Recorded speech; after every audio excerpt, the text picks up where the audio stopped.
येत्या मंगळवारी ग्रहणातच चंद्र उगवणार. मुंबईत 3 मिनिटे, पुण्यात 7 मिनिटे दिसणार. दा. कृ. सोमन.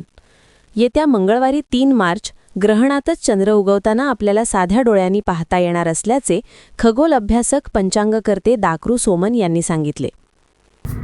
नमस्कार, मी पंचांगकर्ते खगोल अभ्यासक दा. कृ. सोमन. येत्या मंगळवारी 3 मार्च रोजी सायंकाळी सूर्यास्तानंतर आकाशामध्ये आपल्याला चंद्रग्रहण पाहायला मिळणार आहे. हे ग्रस्तोदित चंद्रग्रहण आहे. ग्रस्तोदित चंद्रग्रहण म्हणजे काय, तर चंद्रबिंब ग्रहणातच उगवताना आपल्याला दिसणार आहे. चंद्रग्रहण कसं होतं, ज्यावेळी चंद्रबिंब पृथ्वीच्या छायेत येतं तेव्हा ते प्रकाशित न दिसता काळसर लालसर रंगाचं दिसतं. त्याला चंद्रग्रहण असं आपण म्हणतो. चंद्रग्रहणाला घाबरू नका. यावेळी काही प्रसार माध्यमांनी चंद्रग्रहणाविषयी इतकी भीती निर्माण केली आहे ना की होळी आणि चंद्रग्रहण काय बघायचं नाही. मित्रांनो, ही एक नैसर्गिक आविष्कार पाहण्याची संधी आपल्याला मिळालेली आहे.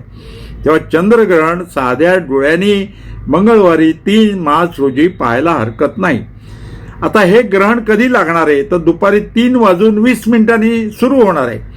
परंतु त्यावेळी चंद्रबिंब आपल्या दृश्य आकाशात असणार नाहीये, कारण त्यावेळी चंद्र उगवतानाच आपल्याला ग्रहणात दिसणार आहे. आणि चंद्रग्रहण हे संध्याकाळी 6:48 संपणार आहे. तेव्हा चंद्रोदयापासून ग्रहण संपेपर्यंत 6:48 आपल्याला चंद्रग्रहण पाहता येणार आहे, साध्या डोळ्यांनी निरीक्षण करता येणार आहे. आता मुंबई येथे त्या दिवशी संध्याकाळी 6:45 चंद्रोदय होणार आहे.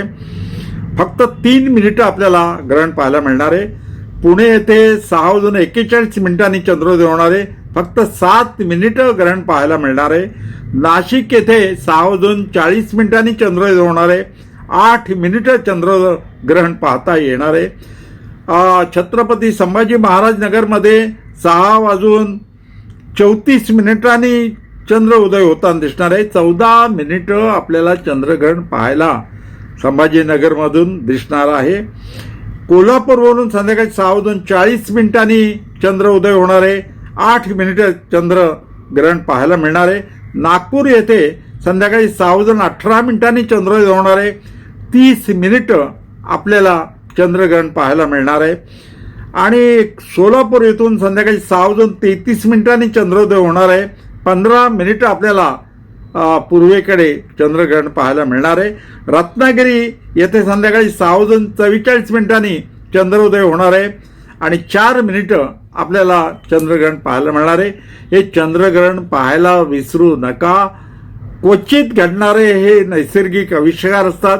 हे पाहायला पाहिजेत, निरीक्षण करायला पाहिजे आणि ते समजून घ्यायला पाहिजेत. मुलांना सुद्धा चंद्रग्रहण कसं होतं हे चंद्रग्रहण प्रत्यक्ष साध्या डोळ्यांनी दाखवून त्यांना आपण माहिती करून द्यायला पाहिजे आणि तेच आपलं कर्तव्य आहे.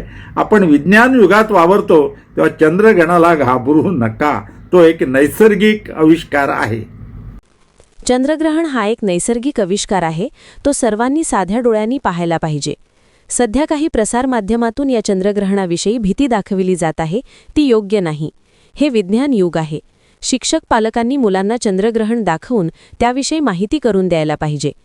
जेव्हा चंद्रबिंब पृथ्वीच्या दाट छायेत येते तेव्हा चंद्रबिंब काळसर लालसर रंगाचे दिसते.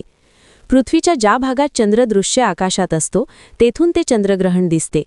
मंगळवार 3 मार्च रोजी दुपारी 3:20 चंद्रग्रहणास प्रारंभ होईल. परंतु त्यावेळी चंद्र आपल्या दृश्य आकाशात असणार नाही. तो पूर्व क्षितिजाखाली असेल. वेगवेगळ्या ठिकाणांहून वेगवेगळ्या वेळी ग्रहणातच चंद्र उगवताना दिसणार आहे. सायंकाळी 6:48 एकाच वेळी ग्रहण सुटणार आहे. त्यामुळे वेगवेगळ्या ठिकाणांहून वेगवेगळ्या वेळ हे चंद्रग्रहण दिसणार आहे. मुंबई येथे चंद्रोदय सायंकाळी 6:45 होणार आहे. ग्रहण सायंकाळी 6:48 सुटणार आहे. म्हणजे मुंबईत फक्त 3 मिनिटे चंद्रग्रहण दिसणार आहे. पुणे 6:41, नाशिक 6:40, कोल्हापूर 6:40, नागपूर 6:18, सोलापूर 6:33, रत्नागिरी 6:44, छत्रपती संभाजीनगर 6:34 चंद्रोदय होणार आहे. सर्वत्र चंद्रोदयापासून 6:48 पर्यंत चंद्रग्रहण दिसणार आहे. ग्रहण वेधकाळात धुलीवंदन करता येते. होळीचा रंगांचा सण साजरा करता येतो. काही लोक मला विचारतात, आमच्या राशीला हे ग्रहण कसे आहे?